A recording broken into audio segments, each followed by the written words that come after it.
आमदार नारायण कुचे यांनी अधिकाऱ्यांवर ताशेरे ओढले। शिबिराला गटविकास अधिकारी उपस्थित न राहिल्यानं फोनवरून कान उघाडणी केली। मुलाच्या लग्नात आमदार प्रसाद लाड यांचा डान्स। संगीत सोहळ्यात अभिनेत्री शिल्पा शेट्टी आणि आमदार प्रसाद लाड यांचा डान्स। इराण अमेरिका इस्रायल युद्धाचा घरगुती गॅस पुरवठ्यावर परिणाम नाही। मनमाडच्या पाणेवाडीमधील इंडियन ऑइल गॅस प्रकल्पातून पुरवठा सुरळीत।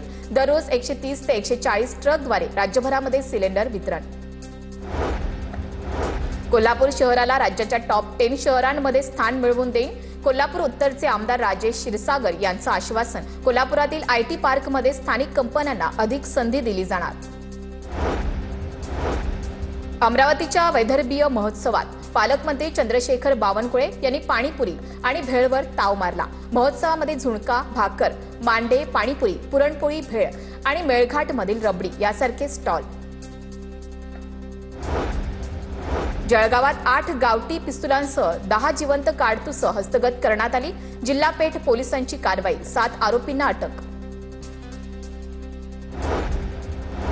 रत्नागिरीच्या मिरकवाड्यामध्ये शिमग्यामध्ये रांगोळी काढण्यावरून वादातून 60 वर्षीय व्यक्तीवर चाकूने वार। जयेंद्र नार्वेकर असं जखमी व्यक्तीचं नाव।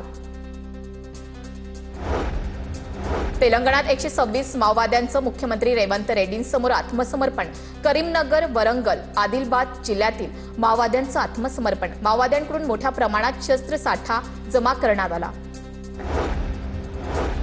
मुंबईतील माटुंगामध्ये मुंबई पालिका माध्यमिक शिक्षक संघर्ष संघटनेचा आंतरराष्ट्रीय महिला दिन सोहळा उत्साहात साजरा।